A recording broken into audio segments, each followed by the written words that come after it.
갭 투자하신 분들 이젠 정말 큰일 났습니다. 소중한 돈 지키고 싶으신가요? 그렇다면 무조건 정리하셔야 할 때입니다.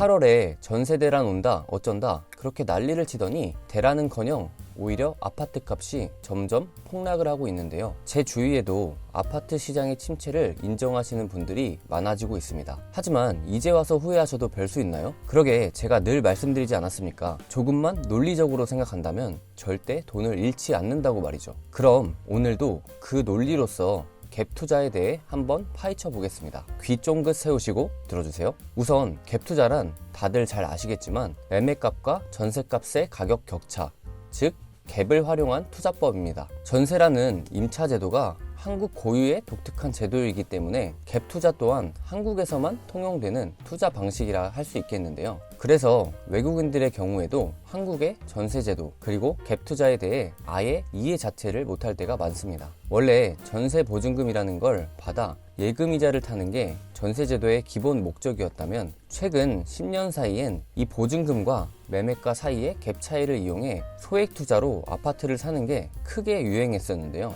이게 바로 갭 투자입니다. 하지만 이런 갭 투자는 갭 투기라고 불릴 만큼 그 악명이 자자한데요. 이게 무슨 말이냐? 사실 갭 투자라는 건 결국 전세값이 계속 올라 매매가와 별 차이가 없을 때에만 효과적인 투자 방법이기 때문입니다. 만약 지금처럼 매매가니 전세값이니 죄다 떨어진다면 전세입자의 보증금은 보호받기 어렵게 되는 거고 결국 전세입자가 고스란히 피해를 보게 되는 구조인 것이죠. 그런데 이런 치명적인 결점에도 불구하고 다수의 사람들은 단순히 아파트 불장에 눈이 멀어 너무나 쉽사리 갭 투자를 하고 말았습니다. 물론 민주주의 사회에서 집을 어떤 식으로 소유하든 무슨 상관이냐 할 수도 있지만 진짜 문제는 이런 갭 투자를 통해 집을 소유한 대부분의 매수자들은 세입자에게 전세금을 온전히 돌려주지 못할 가능성이 크다는 것입니다. 즉 갭 투자야말로 들어와서 살게 될 전세입자의 입장은 안중에도 없는 가장 악랄한 방식의 투자라는 걸 여실히 보여주고 있는 것이죠. 작년 말까지야 정말 역대급수로 집값이 폭등했고 그에 맞춰 전세가도 크게 올랐기 때문에 갭 투자하신 분들 모두가 쾌재를 불렀습니다. 하지만 이제는 여러분들도 잘 아시다시피 아파트 거품은 빠지고 있고 집값은 엄청난 속도로 하락하고 있습니다. 그리고 집값이 떨어지면 전세가율을 맞추기 위해서 자연스레 전세가는 같이 떨어질 수밖에 없죠. 거기에 지속적으로 말씀드린 금리까지 가파른 상승 곡선을 그리고 있으니 앞으로 전세가가 더욱 떨어지는 것은 너무나 자명한 사실이고요.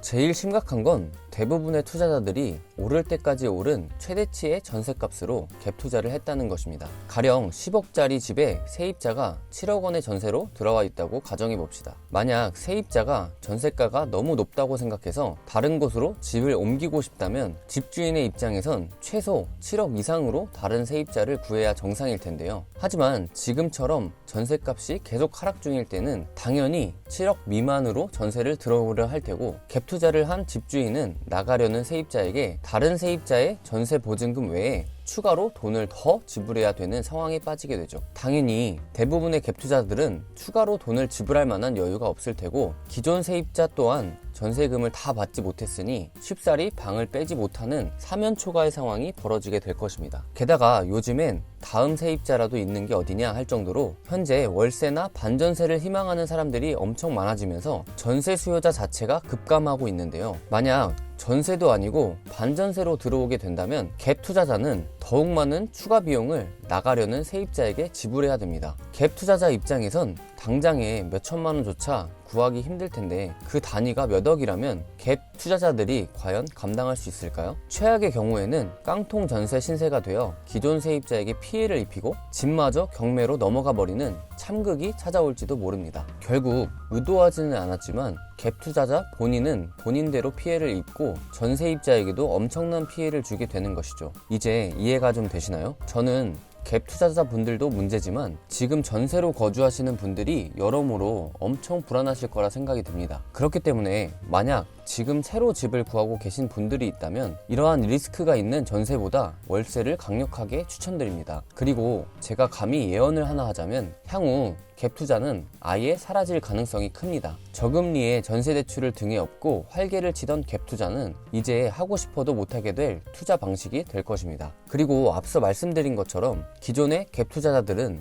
큰 순환을 겪을 것입니다. 결과적으로 이를 감당 못하는 갭 투자자의 매물이 시장에 쏟아져 나오게 되면 공급 과잉으로 아파트 값은 더욱 가파르게 폭락할 것입니다. 특히 갭 투자자가 많은 구축 아파트를 중심으로 말이죠. 또 이러한 아파트 투자마저 다 빚으로 쌓아 올린 산이라고 볼 때 이 산마저 무너지면 대출은 남고 자산만 붕괴되는 실로 최악의 사태로 치달을 수 있습니다. 가뜩이나 실거주를 주장하는 영끌족들이 공포심에 사로잡혀 있는데 갭 투자자들마저 매물을 던지기 시작한다면 영끌족들도 같이 던지게 될 테고 연쇄적으로 아파트는 최악의 하락 국면을 장기적으로 맞이하게 될 것입니다. 그래서 계속 말씀드렸잖아요. 이제 아파트는 답이 없다고요. 최악의 사태를 피하시려면 지금이라도 파셔야 합니다. 게다가 내년 1월 바질3까지 적용되면 이제 전세 대출은 금리뿐 아니라 한도에서도 많은 제약이 걸리게 될 테고요. 정말 내년에는 팔고 싶어도 못 파는 소위 집 가진 거지라는 뜻의 하우스 푸어 시대가 도래할 것입니다. 아마 하우스 푸어를 직접 경험해보지 못한 20대, 30대들은 이런 위기를 대수롭지 않게 여겼을 테고 더더욱 무리해서 영끌을 했을 것입니다. 하지만 지금 시대의 흐름은 제가 말씀드린 대로 이미 최악의 경제 위기를 향해 가고 있습니다. 그리고 이런 경제적 흐름은 결코 거스를 수 없고요. 경제의 흐름에 대해 1도 모르는 유튜버들 얘기만 듣고 그저 희망찬 미래만 바라보셨나요? 그래서 영끌을 하셨나요? 제발 과거를 기억하시고 다시 한번 IMF가 올 수 있다는 위기의식을 느끼셨으면 좋겠습니다. 언제나 호황은 우리의 눈을 가려왔습니다. 2020년, 2021년 이미 우리들은 눈뜬 장님이었죠. 이젠 그만 눈을 뜨고 미래를 대비하세요. 그것만이 살 길입니다. 네, 오늘의 영상은 여기까지입니다. 저희 부자의 길 채널은 네이버 카페와 카카오톡을 통해 무인 창업을 비롯한 각종 솔루션과 컨설팅을 제공하고 있습니다. 많은 관심과 참여 부탁드리고요. 다음 영상에선 더욱 유익한 소식과 함께 찾아오겠습니다. 끝까지 시청해주셔서 감사합니다.